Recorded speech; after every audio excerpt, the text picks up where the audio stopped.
नमस्कार, आप देख रहे हैं टीवी 9 राजस्थान। मैं हूं अम्बेश श्रीवास्तव। ये 8 PM शो। देखिए, हनुमान बेनीवाल भले ही राजस्थान की राजनीति में उनका प्रतिनिधित्व विधानसभा में नहीं है, लेकिन विपक्ष की मुद्दों को लेकर वो जोर शोर से जनता के मुद्दों को लेकर वो विपक्ष की भूमिका जोर शोर से निभा रहे हैं। 71वां दिन हो गया है SI भर्ती मुद्दे को लेकर वो लगातार धरने पर हैं, और इसी बीच उनके घर की बिजली काटी गई नागौर वाले, और अब जयपुर वाले आवास से भी उनको बेघर होने का नोटिस थमा दिया गया।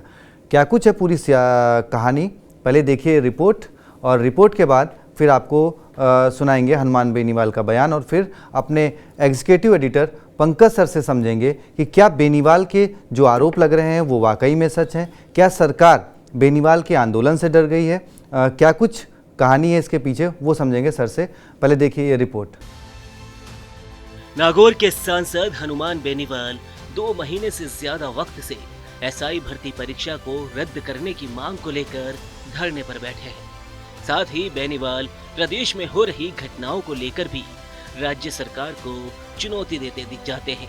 यानी एक तरह से कहा जाए तो हनुमान बेनीवाल का भले ही प्रदेश की विधानसभा में कोई प्रतिनिधित्व नहीं है, लेकिन फिर भी वो प्रदेश की जनता की मांगों को लेकर मौजूदा भजनलाल सरकार से लगातार टकरा रहे हैं।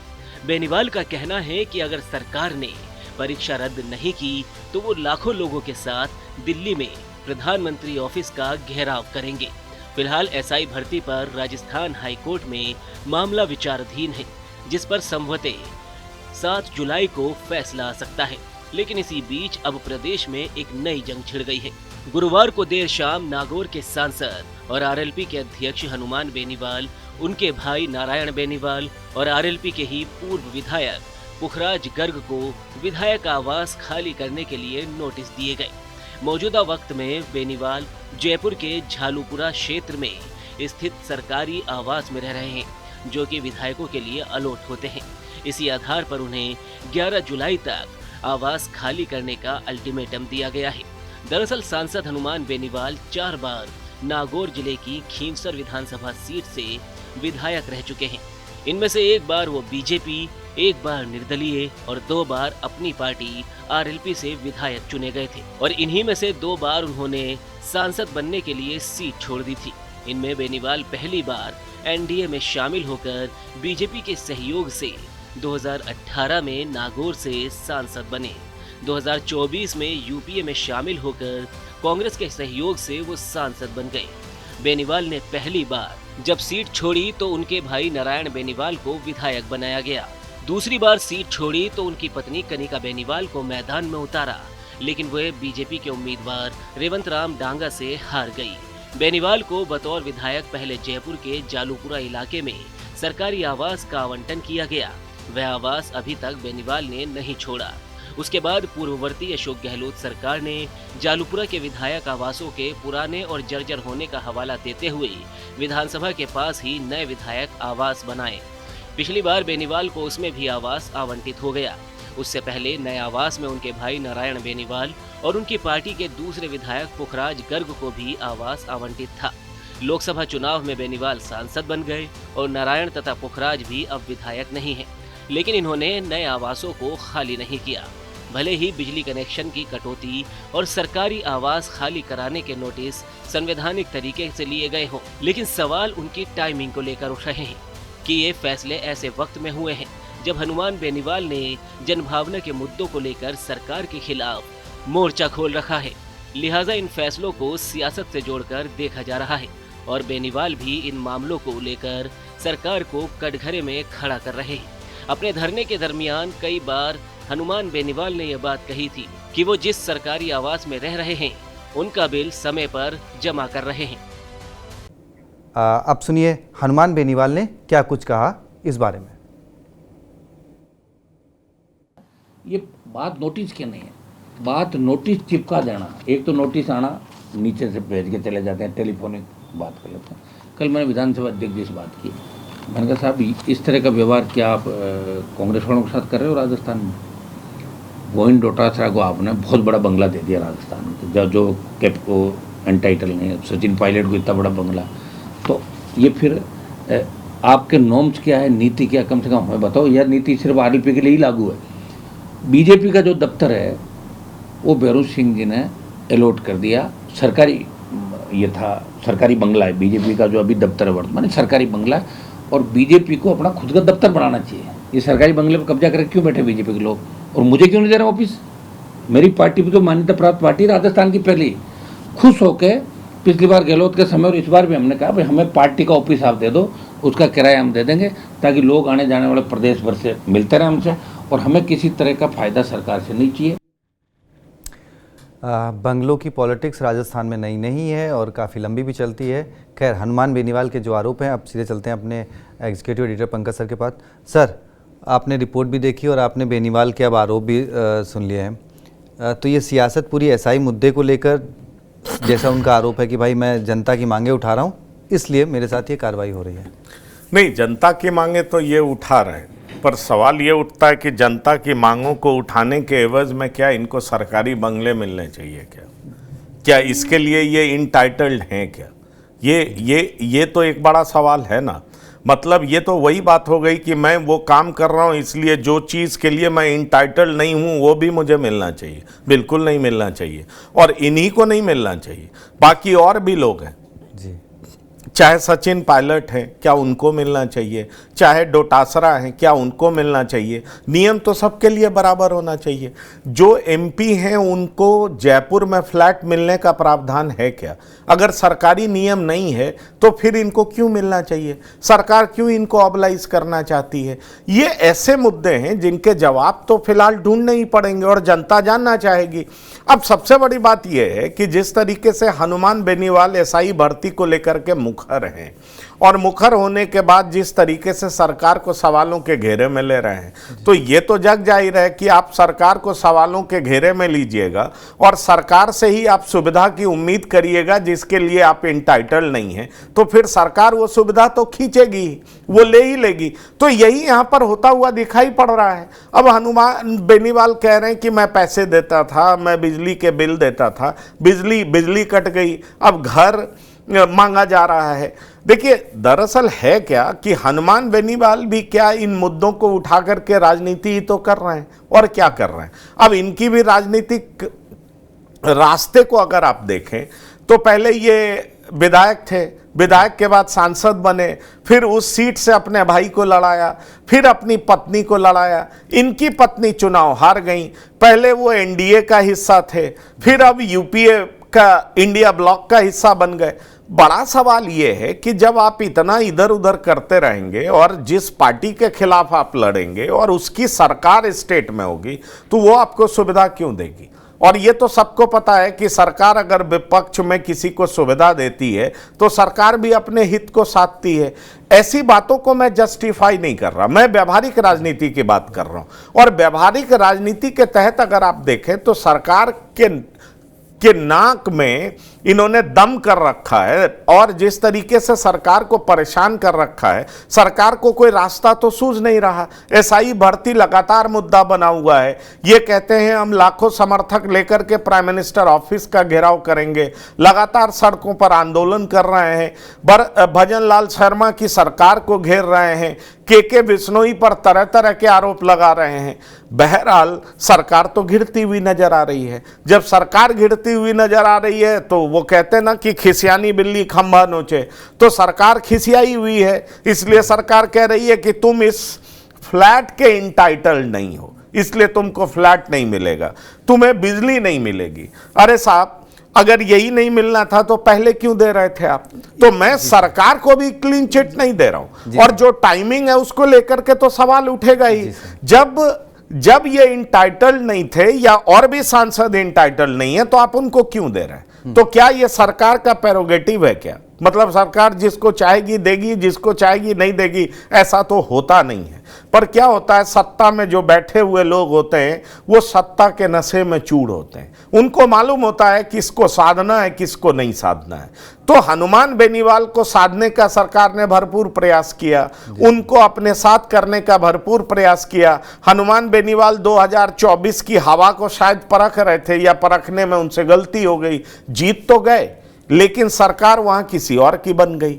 अब देखिए, बड़ा सवाल यह है कि केंद्र में बीजेपी, राजस्थान में बीजेपी, दोनों जगह इनकी सरकार है और हनुमान बेनीवाल राज्य सरकार और केंद्र सरकार दोनों से पंगा ले रहे हैं। तो ठीक है, अभी पब्लिक सेंटिमेंट इनके साथ हो सकता है, एसआई भर्ती को लेकर के ये मुखर हैं, बवाल कर रहे हैं, विरोध में अपने स्वर बुलंद कर रहे हैं, लेकिन सवाल ये है, अगर सवालों के तह में आप जाएंगे और जानना चाहेंगे तो भाई इनका फ्लैट क्यों नहीं छीना जाना चाहिए? इन्हें अशोक गहलोत ने क्यों फ्लैट दिया था, यह भी तो समझना जरूरी है। क्या उस समय ये एमएलए थे? क्यों दिया गया इनको फ्लैट? और इनको फ्लैट जो दिया गया वो कहा गया कि वो फ्लैट जहां पे ये रहते थे वो जर्जर हो चुका है, तो नई जगह में इनको फ्लैट दिया गया। तो सरकार, ऐसे कई लोगों को आप देखेंगे कि कई ऐसे नेता जो आपको दिखेंगे पब्लिक प्लेटफॉर्म पर विरोधी, पर दरअसल अंदर की अंडरस्टैंडिंग क्या होती है और उस हिसाब से सत्ताधारी दल भी उनको ऑबलाइज करना चाहता है। ये जो आपको दिखाई पड़ रहा है उससे एक बात बहुत साफ दिखाई पड़ रहा है कि सरकार और हनुमान बेनीवाल के बीच में अब 36 का आंकड़ा हो चुका है। अब सरकार इस रास्ते पर उतर आई है कि हनुमान बेनीवाल को जितने भी सरकारी सुविधा मुहैया किए जा रहे हैं, जिसके वो इंटाइटल्ड नहीं है, तो उसको खत्म कर दिया जाए, निरस्त कर दिया जाए। और उस कड़ी में आप देख पा रहे हैं कि उनका फ्लैट छीन लिया, फ्लैट छीनने की बात की गई है। हाँ जी सर। सर एक मतलब राजस्थान में जो मोटा मोटी अगर एक समय वसुंधरा राजे के बंगले को लेकर, 13 नंबर बंगले को लेकर खुद बीजेपी की तरफ से केस किया गया कि भाई ये बंगला खाली क्यों, बीजेपी की तरफ से सवाल उठे कि ये बंगला खाली क्यों नहीं कर रहे हैं, तब अशोक गहलोत जी ने उसमें एक नियम बनवा दिया कि जो 2 बार का मुख्यमंत्री होगा, जो 5 बार का सांसद होगा, जो 5 बार का विधायक होगा, उस बंगले में वही रह सकता है। सचिन पायलट 2018 में जब उप मुख्यमंत्री बने तब उनको वो 11 नंबर बंगला अलॉट किया गया। उसके बाद 2020 में ही, 1.5 साल में ही उनको हटा दिया गया मुख्यमंत्री के, उप मुख्यमंत्री के पद से भी और प्रदेश अध्यक्ष के पद से भी। लेकिन 5 साल हो गए सर, वो उसी बंगले में है। तो हनुमान बेनीवाल के जो आरोप हैं, तो सर अगर एक हिसाब से देखा जाए तो राजस्थान में ये कहीं ना कहीं सरकार एक हिसाब से जो एक आरोप लग रहा है कि डरा रही है, यह सरकार डर गई है, ये डरा रही है या डर रही है सर? अम्बेश, आपको ये बताना चाहूँगा, दरअसल सरकार, जो किसी भी प्रदेश की सरकार चलती है तो बहुत रणनीतियों के आधार पर चलती है।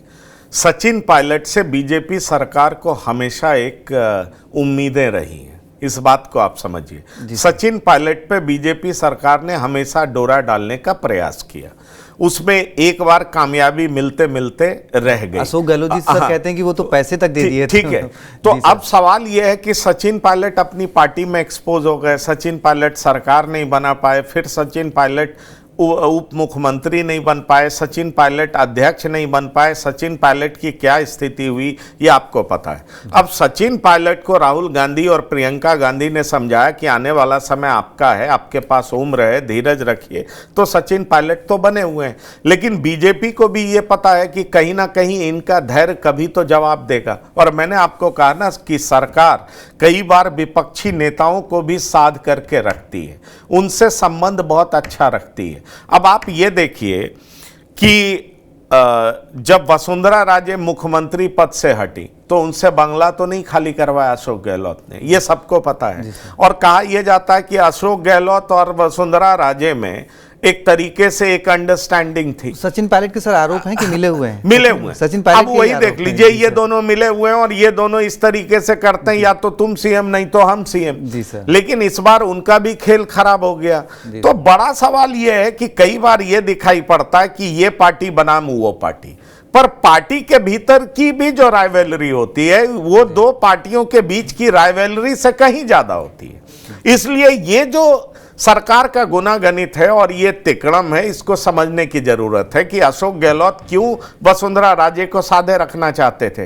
ये सबको पता है कि सचिन पायलट अगर बीजेपी में जाना चाहें और कुछ बड़ी जगह बनाना चाहें तो अशोक गहलोत चाहते थे कि वसुंधरा राजे उनका विरोध करें, और वसुंधरा राजे को लगता था कि सचिन आएंगे तो भाई ये उनकी जगह के लिए खतरा बन सकते हैं। तो एक तरीके का अंडरस्टैंडिंग जो था वो अब सबको पता है और ये खुल करके नेता बोलते रहे हैं। यही बात मैं आपसे कह रहा हूं कि हनुमान बेनीवाल को का इस्तेमाल अशोक गहलोत करना चाहते थे, इसलिए उनको फ्लैट अलॉट कर दिया, कभी बीजेपी उनका इस्तेमाल करके नागौर से उनको जितवाई भी और वो एनडीए में भी थे। अब आ गए इंडिया गठबंधन में, अब बीजेपी के नाको दम किए हुए हैं, बीजेपी के खिलाफ सड़कों पर उतरे हुए हैं। बीजेपी को अब दिख रहा है कि भाई आप एंटाइटल्ड नहीं हो तो आपको फ्लैट क्यों मिलना चाहिए। और सबसे बड़ी बात यह है कि जनता में ये मैसेज खराब इसलिए जाएगा, जो टाइमिंग है अभी वो टाइमिंग को लेकर के होगा कि आपने फ्लैट छीन लिया, इसलिए छीन लिया क्योंकि हनुमान बेनीवाल एसआई भर्ती परीक्षा रद्द करवाने के लिए लगातार प्रयासरत हैं। दूसरी बड़ी बात ये पूछी जाएगी सरकार से कि अगर आपको यही करना था तो आपने सचिन पायलट के साथ क्यों नहीं किया, आपने डोटासरा के साथ क्यों नहीं किया। तो बात निकल करके आएगी कि भाई हनुमान बेनीवाल को टारगेट किया जा रहा है, और टारगेट करने के पीछे की वजह क्या है। वजह यह है कि हनुमान बेनीवाल सरकार के खिलाफ मुखर हैं, एसआई भर्ती परीक्षा को रद्द कराना चाहते हैं। सरकार में ही मौजूदा एक मंत्री हैं, उनको पूरे तरीके से बदनाम करने में लगे हुए हैं, और ये खुद ये साबित करने में लगे हुए हैं कि अमुक मंत्री ने इतने पैसे लिए थे। और फिर ये आरोप भी लगाते हैं कि आपकी एसओजी एएजी ने खुद कहा था कि इस परीक्षा को निरस्त किया जाए। ये भी आरोप लगाते हैं कि आप जब विधानसभा का चुनाव लड़ने उतरे थे तो कैंपेन में आपने कहा था कि सरकार बनते ही हम इस परीक्षा को निरस्त कर देंगे।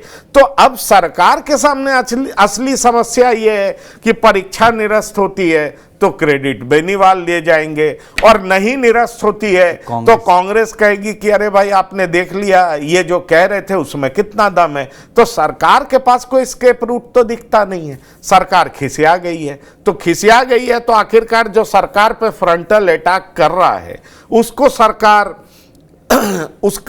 सरकार एक तरीके से आप कह सकते हैं कि परेशान कर रही है। वजह बता सकती है सरकार कि आप इंटाइटल नहीं है, आपको क्यों मिलना चाहिए, लेकिन इस टाइमिंग पर इस तरह के सवाल तो उठेंगे, जनता के मन में इस तरह की बात तो उठेगी। जो लोग एसआई परीक्षा को रद्द कराना चाहते हैं, जिनको लगता है कि इसमें बगलिंग हुआ, ये परीक्षा फेयर तरीके से कंडक्ट नहीं कराया गया, वो लोग, उन लोगों के मन में तो ये बात जाएगा ही कि हनुमान बेनीवाल को सरकार टारगेट कर रही है क्योंकि हनुमान बेनीवाल सच बोल रहे हैं। पर बड़ा सवाल यह है अम्बेश कि हनुमान बेनीवाल के कंधे पर बंदूक रख करके कांग्रेस बहुत सही तरीके से चला रही है। जैसे पहले ये काम बीजेपी कर रही थी, अब वही ये काम कांग्रेस कर रही है, और इस तरीके से हनुमान बेनीवाल लगातार सामने हैं। हनुमान बेनीवाल कह रहे हैं रद्द करो, कांग्रेस कह रही है कि देखिए इनको फैसले लेने की इनमें ताकत नहीं है। भजन लाल उतने कैपेबल मुख्यमंत्री नहीं है कि वो फैसले ले सकें, तो भजन लाल को घेरना, के विश्नोई को घेरना, और अगर ये कुछ नहीं करते हैं तो कांग्रेस फिर कहती है कि देखिए हमने जो स्टैंड लिया था वही सही है, ये तब झूठ बोल रहे थे। तो इसलिए ये पूरा प्रकरण बीजेपी सरकार के लिए गले की फांस बन गया, और इस गले की फांस बनने की वजह से आप सब कुछ देख रहे हैं। सरकार ऐसा कदम तभी उठाती है जब सरकार के पास राजनीति करने के लिए कोई रास्ता दिखाई नहीं पड़ता है, और आप लोकतंत्र में कठोर कदम उठाना कई बार बहुत काउंटर प्रोडक्टिव होता है। हनुमान बेनीवाल इस तरीके से बड़े नेता बन जाएंगे, आप ये समझिए, लोग उनकी चर्चा करने लगेंगे। आप याद करिए कन्हैया की अरेस्टिंग हुई जेएनयू में, उसके बाद वो कितने बड़े नेता बन गए। तो सवाल यह है, कई सारे वहाँ के जेएनयू के स्टूडेंट यूनियन के लीडर हुए, कितनों का नाम आप जानते हैं, पर कन्हैया बड़े नेता हो गए ना। तो इस तरीके से इनका घर खाली कराया जाएगा। देखिएगा आगे चल करके ये भी ड्रामा करेंगे कि मेरा सामान सड़क पे रख दिया, मैं सड़क पे आ गया हूं, मेरे पास रहने के लिए घर नहीं है, मेरे साथ ऐसा व्यवहार क्यों किया गया है, और वो लोगों का आकर्षण अपनी तरफ खींचेंगे, ध्यान अपनी तरफ खींचेंगे, और नेता बनने का इनके पास बेहतरीन मौका दिख रहा है। और इसीलिए ये पहले से कह रहे हैं कि मैं रहता हूं तो मुफ्त में नहीं रहता हूं, मैं बिजली बिल पे करता हूं, ये सब तरह की बातें कह रहे हैं, क्योंकि इनको भी पता था कि आने वाले समय में होना क्या है। पर ये भी इस मसले को किस हद तक पॉलिटिसाइज कर सकते हैं वो देखना दिलचस्प होगा। बहरहाल सरकार और बेनीवाल के बीच जिस तरीके से टकराहट दिखाई पड़ रही है और कांग्रेस पीछे बैठ करके मजे ले रही है, उससे एक बात तो साफ नजर आता है कि ये प्रकरण बेनीवाल सरकार के लिए, माफ करिएगा भजन लाल सरकार के लिए गले की फांस बन गई, और लंबा भी चलेगा।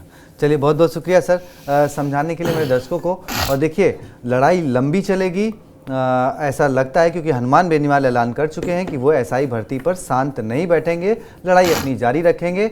बाकी आपकी क्या राय है हनुमान बेनीवाल के सरकारी आवास को लेने और बिजली कटने पर, वो कमेंट बॉक्स में बताएं और TV9 राजस्थान को सब्सक्राइब जरूर करें। बहुत बहुत शुक्रिया, धन्यवाद।